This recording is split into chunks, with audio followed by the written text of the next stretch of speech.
sábado. Vamos para o nosso esboço da lição dessa semana. Entender os nossos objetivos de estudo, aquilo que o autor tem planejado para a gente durante essa semana que se inicia. Para isso, vamos, como sempre, título da lição e o verso. Ídolos da alma e outras lições de Jesus. Verso. Naquela hora, aproximando-se de Jesus os discípulos, perguntando: quem é, porventura, o maior no reino dos céus? Portanto, a lição dessa semana vai nos conduzir para alguns aprendizados, algumas questões de base que a gente precisa aprender daquilo que Cristo, no seu dia a dia, ensinava aos discípulos e às pessoas que o seguiam a respeito da estrutura filosófica do seu reino. Como é o reino de Deus e quem é que vive lá e como se manifestam as pessoas que vivem no reino de Deus. Portanto, as lições dessa semana têm a ver com isso. De que jeito a gente entende este reino que Jesus veio implementar, esse reino que Jesus veio implantar enquanto sua missão, enquanto seu ministério. Em parte, a lição é continuidade do desenho da semana passada. A gente viu na semana passada a questão da identidade do cristão. E agora a gente vai ver alguns aspectos que demonstram, na prática, esta identidade.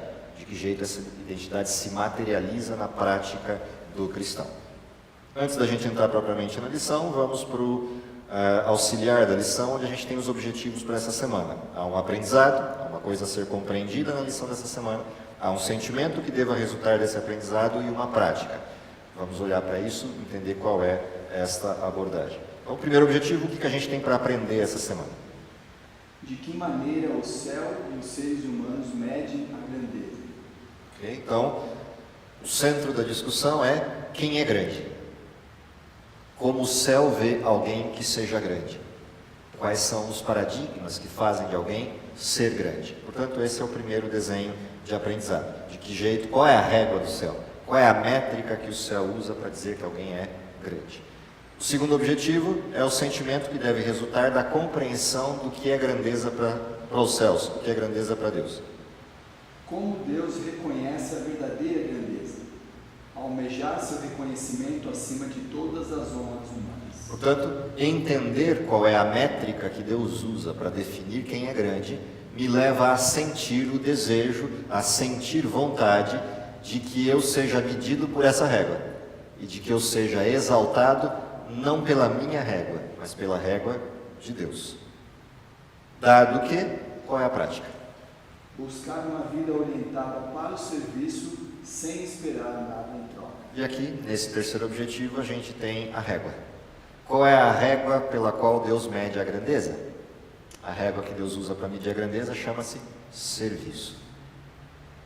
Aquele que quer ser grande, seja servo. Então, o desenho de Deus, o desenho de Cristo para essa abordagem do seu reino, a métrica pela qual ele mede a grandeza é o serviço, o servir, o ato de se entregar em serviço a alguém. Entre esses elementos todos que a gente viu nos objetivos, tem as histórias. Então, algumas historinhas que a lição dessa semana vai trazer e que vão apontar nessa direção do que é a grandeza, de como Deus a referencia, de como Deus a vê. A primeira das historinhas, Jesus faz um contraste visível. Jesus gostava muito de experiências concretas, de demonstração de ambientes concretos para que os discípulos compreendessem suas lições, e ele pega um exemplo concreto na primeira historinha da lição. A primeira historinha da lição, que está lá em Mateus 18, Jesus tem esse desenho de pergunta, os discípulos chegaram perto dele e ele faz a pergunta: quem é o maior no reino dos céus? E Jesus mesmo responde. Responde de que jeito? Vai lá no meio do grupo e pega uma criança. Traz essa criança para frente deles, coloca diante deles e fala: em verdade vos digo que se não vos converterdes e não vos tornardes como crianças, de modo algum entrareis no reino dos céus. Portanto, quem é o grande no reino dos céus? Aquele que se faz pequeno. Aquele que se faz transparente como uma criança. É a primeira noção de grandeza interessante do desenho do céu. A grandeza está na humildade. Não à toa, a primeira das bem-aventuranças que abre o reino de Cristo na terra como apresentação dos seus paradigmas de reino, qual é? Bem-aventurados os pobres de espírito, os humildes. Portanto, o reino de Deus está ligado a essa percepção da minha incompetência, da minha pequenez diante de Deus e da necessidade de que eu viva essa pequenez em amor ao próximo, em ajuda ao próximo. Portanto, tem que se tornar pequeno, tem que ser como criança. Essa é a primeira referência para a gente olhar com profundidade na lição dessa semana. Como não é possível voltar a ser criança, como é que gente grande volta a ser criança? Essa é a grande descoberta a ser feita no estudo da lição. Portanto, o primeiro desafio é esse: como é que gente grande volta a ser criança? Segunda abordagem que a gente tem na lição dessa semana, na sequência aí das historinhas, tem a ver com a questão do perdão, a grandeza do perdoar. E essa historinha é uma história clássica de Pedro, é um desenho clássico de um diálogo de Jesus com Pedro, onde a abordagem do perdão aparece sob o paradigma da exaltação de Pedro. Pedro formula uma pergunta para Jesus: quantas vezes eu devo perdoar? E a resposta ele mesmo dá: 7 é suficiente. Ou seja, ele pega a regrinha antiga do hebreu, multiplica e ainda acrescenta. Ou seja, 3 vezes é suficiente. Ele dobra e ainda põe mais uma para atingir a perfeição. Quantas vezes eu devo perdoar? 7 está bom. E a resposta de Jesus é aquilo que Pedro não gostaria de ouvir. Estará bom quando você conseguir 70 vezes 7. Chega ali nas 490 e a gente começa a conversar. Portanto, a segunda grandeza, a segunda métrica de grandeza do céu é o tamanho do perdão. E a parte curiosa desse texto, dessa abordagem, é 3 vezes o mesmo pecado. Se alguém 3 vezes peca contra você do mesmo jeito, a 4ª você já não precisa tolerar. Jesus vai ao extremo e diz: se alguém pecar contra você do mesmo jeito 490 vezes, na 491 a gente conversa se não precisa mais. E não vale mudar o pecado, tem que ser o mesmo. Não vale mudar a forma, tem que ser o mesmo jeito. Então, quando alguém conseguir te cometer os mesmos erros 490 vezes, aí você vai lá e discute se pode ou não, se deve ou não perdoar. Portanto, a segunda métrica de Deus, ela é semelhante à métrica do Cristo. Quanto Deus perdoa? Até quando Deus perdoa? Qual é o limite do perdão de Deus? A resposta de Jesus para Pedro é: há algo mais do que excelente no perdão, que é o perdão de Deus. Por isso, 70 vezes 7. Porque assim é o coração de Deus. Você quer ser cristão? Então tem que ter o desenho de Deus. Portanto, muda o paradigma nessa segunda abordagem de métrica, nesse segundo modelo de medida de Deus. E aí é uma historinha pregressa essa, que vale a pena ler durante a semana, que antecede esse diálogo de Jesus e Pedro, e tem algumas coisas interessantes para aprender ali. E aí a grande pergunta é: como um coração vingativo como o nosso consegue perdoar? Como alguém que não esquece as coisas consegue desenvolver a capacidade de esquecer sem ter Alzheimer? Então, essa é uma questão por trás da descoberta dessa lição do perdão. Como é possível um adulto voltar a ser criança? Como é possível alguém perdoar sendo vingativo como o ser humano é? Terceira tem a ver com o título da lição propriamente dito: os ídolos da alma. Aquele que perde a identidade de Cristo assume novas identidades. E essas novas identidades criam um Cristo novo, criam uma nova abordagem. A gente viu isso na semana passada. O terceiro objetivo da lição da semana passada, que tinha a ver com a prática, a recriação da identidade do Cristo deve ser destruída. Ou seja, eu não devo construir identidades falsas a respeito de Jesus, eu tenho que buscar a verdadeira que muda quem eu sou. Se eu não faço isso, eu começo a colocar coisas no lugar. Ou seja, o ser humano não vive vazio. Ele sempre vai preencher o vazio com alguma coisa. Ou é com Cristo, ou é com outra coisa que ele põe no lugar. No caso do exemplo dessa semana, a historinha clássica também do jovem que chega diante de Jesus com uma pergunta. Esse alguém, aproximando-se dele, perguntou: mestre, que farei eu de bom para alcançar a vida eterna? E aí Jesus devolve com uma pergunta: por que você me pergunta a respeito do que é bom? Se bom só tem um, que é Deus. Você quer ser igual a Deus? Percebe? O que está na resposta de Jesus tem a ver com isso. Mas Jesus não vai à terceira frase. Você quer ser igual a Deus? Jesus para no meio do caminho. Ele não é tão agressivo. Ele dá um espaço para o sujeito digerir a pergunta. Por que você me pergunta o que é bom? Bom só existe um? Jesus deixa isso no ar. Jesus não é arrogante, mas é incisivo. Ele põe o dedo na ferida e mostra que a ferida está aberta. E deixa o outro pensar, quero tampar a ferida ou quero sarar a ferida? Jesus não torce o dedo na ferida. Ele vai até o limite do sujeito perceber que a ferida está aberta e precisa de cura. Mas ele não vai lá cutucar a ferida para ferir mais. Essa é a pergunta de Jesus. Atrás dessa pergunta tem um objetivo. Você quer ser igual a Deus? E aí Jesus muda de assunto e diz, se queres, porém, entrar na vida, ou seja, não ser bom. Se você quer entrar na vida, ou seja, você está morto. Mas se você quer viver, não ser bom. Se você quer viver, então guarda os mandamentos. O jovem entendeu. Entendeu e não ficou satisfeito. E devolveu uma pergunta. Quais mandamentos? E Jesus responde o quê? Jesus vira para ele e diz, a lista. Não matarás, não adulterarás, não furtarás, não dirás falso testemunho. O jovem se adianta e faz o quê? Eu tenho feito isso a vida inteira, então não precisava dar resposta. Ou seja, eu sou bom. Aí aparece o que de fato acontece. Bom, se você tem feito a vida inteira isso e você é bom, então agora vou voltar à sua pergunta. Se você quer... Agora ele toca a ferida. Não tem jeito. Agora precisa doer um pouquinho, para ver se ele entende. Se você quer ser perfeito, porque bom você já é.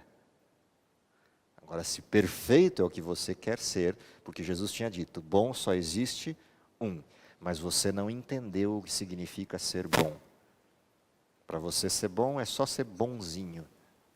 Não, ser bom é ser perfeito. Bom, se você quer ser perfeito, então para ser perfeito, aí tem uma coisa.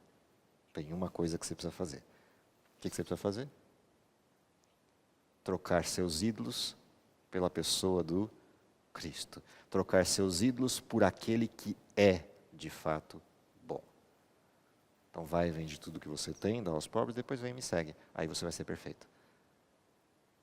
O que diz a história? Foi-se embora triste, por ser dono de muitas propriedades. Ou seja, ele não estava disposto a ser perfeito. Só a ser bom. E bom aos seus próprios olhos. Portanto, a terceira grande lição dessa semana, sobre os paradigmas do reino de Cristo, eu preciso ser criança, eu preciso perdoar e eu preciso substituir aquilo que eu coloquei no lugar de Cristo pelo Cristo. E isso dói. É uma ferida aberta que dói passará. Dói para curar. O remédio dói, mas a cura vem. Se eu não quiser isso, eu vou ter que conviver com a doença. Vou ter que conviver com a ferida aberta.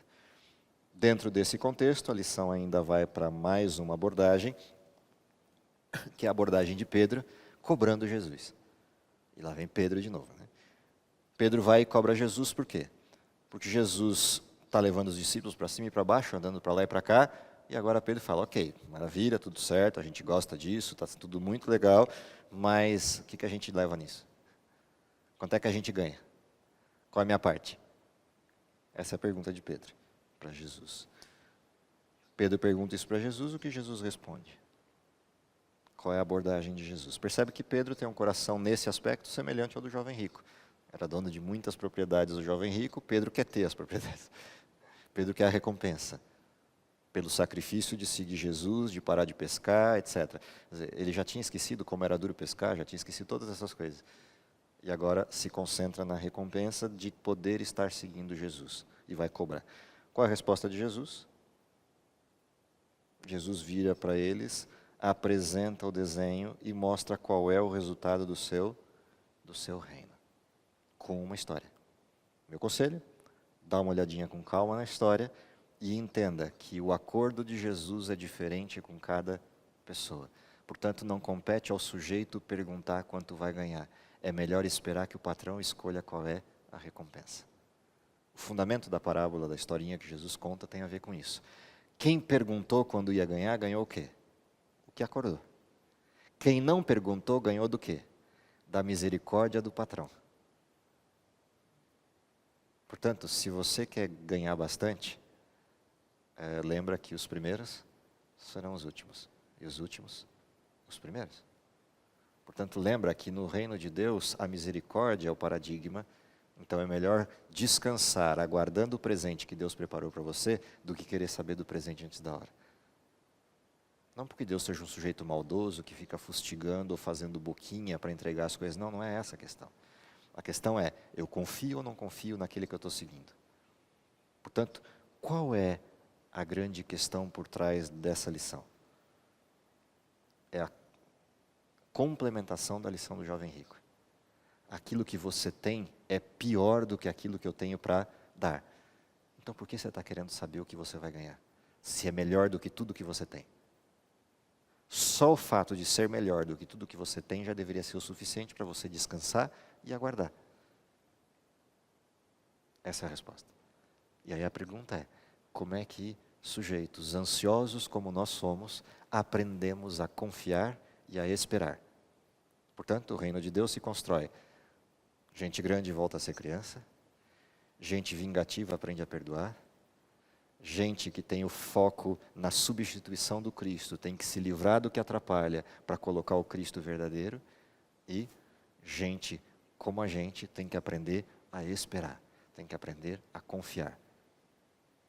A frase de Jesus para isso é: tragam para mim os seus fardos e levem o meu que é leve. Deixem de ser ansiosos para viver na confiança. Até a observação da natureza ensina lições como essa. Os lírios do campo, os pássaros. Portanto, vivam assim. Confiem em Deus, aprendam a esperar. Como que ansiosos podem aprender a esperar?